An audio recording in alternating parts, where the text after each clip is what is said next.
It was 3:30 in the morning when the phone rang. At 72 years old, any call at that hour makes my heart race. I've been living alone in this little house since my dear Oscar passed away 10 years ago. My first thought was that something terrible had happened to one of my children or grandchildren. I answered, heart pounding, still half asleep. On the other end of the line, I heard a whispered little voice that I immediately recognized. It was my grandson Dominic, only 6 years old. My heart almost stopped, as it made no sense for a child to call me at that hour. I noticed his voice sounded different, filled with fear, as if he was afraid of being overheard.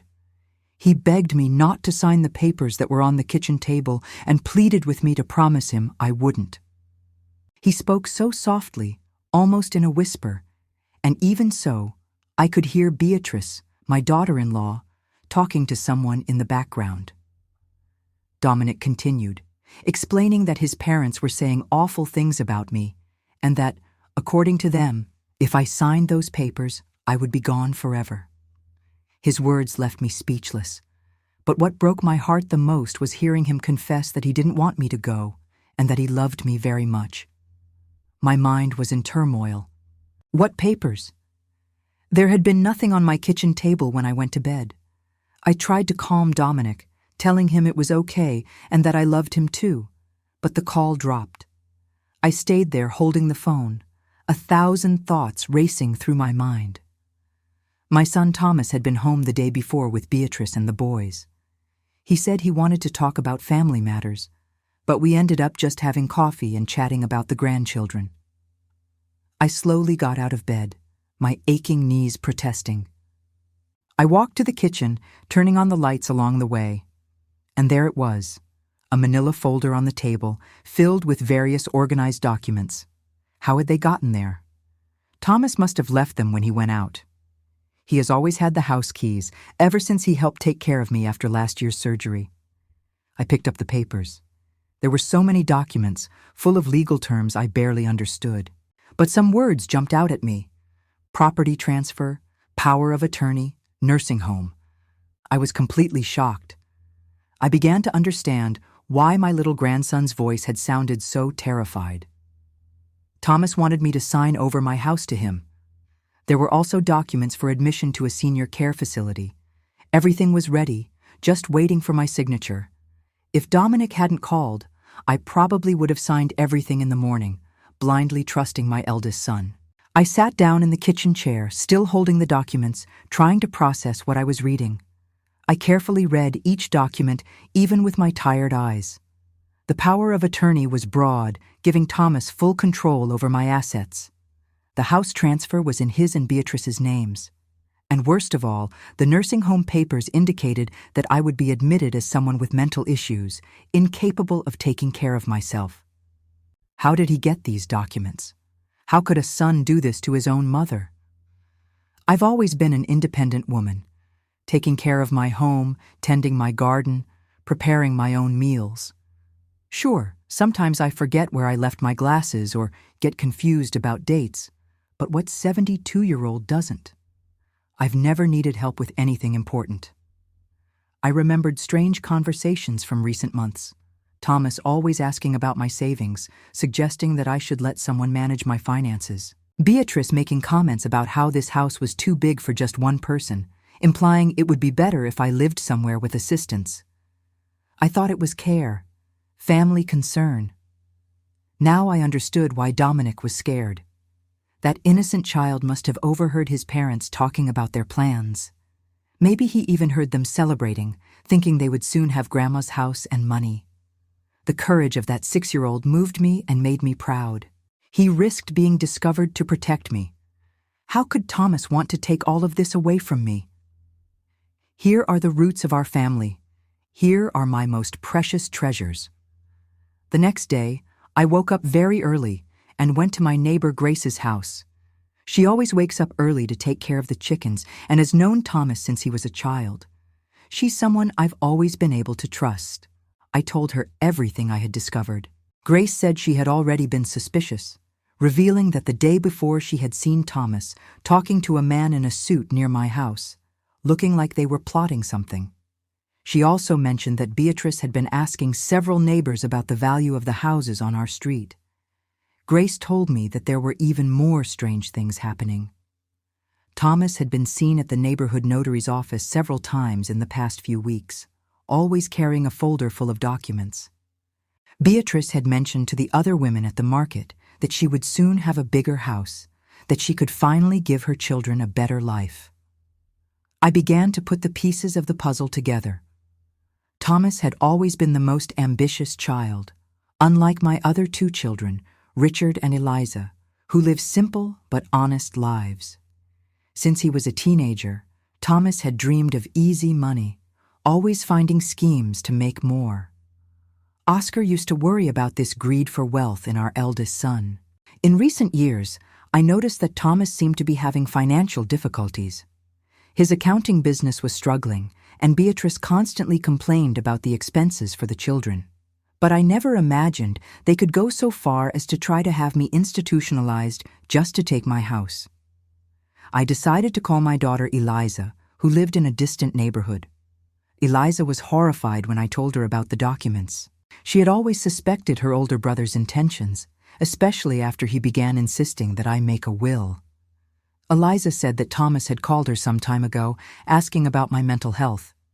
My daughter found it strange that he would bring up such a topic because whenever he spoke with me on the phone, she could tell I was lucid and well. Now she understood that he was only planting seeds to justify institutionalizing me.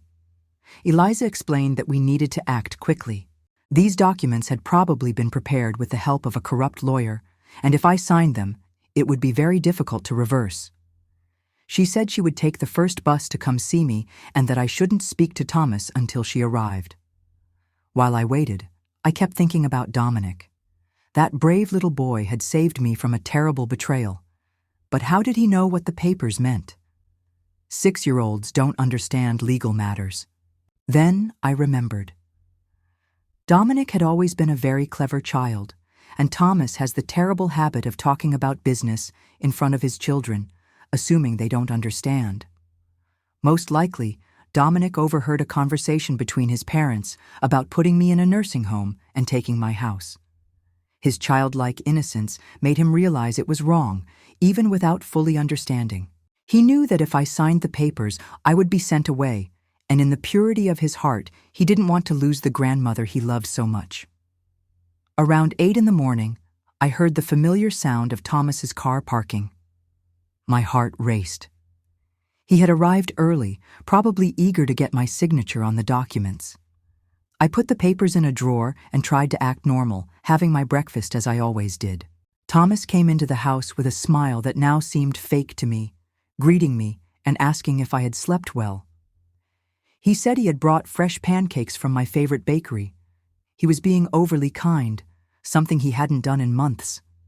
His eyes scanned the kitchen table, looking for the documents. Feigning casualness, I asked about the grandchildren.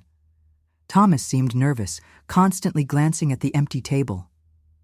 After a few minutes of forced conversation, he finally brought up the subject, saying he had left some important papers on my table.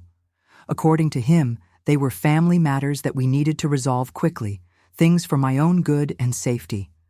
I replied that I hadn't seen any papers. Thomas became visibly agitated. He started rummaging through the kitchen, opening drawers, looking under newspapers. He tried to feign politeness, insisting that he was sure he had left the documents on the kitchen table. He emphasized that they were very important papers, related to my future, to medical care, and that my signature was essential for me to have a better quality of life. That's when I decided to confront him. I looked him in the eyes and told him I had found the papers and read every one of them.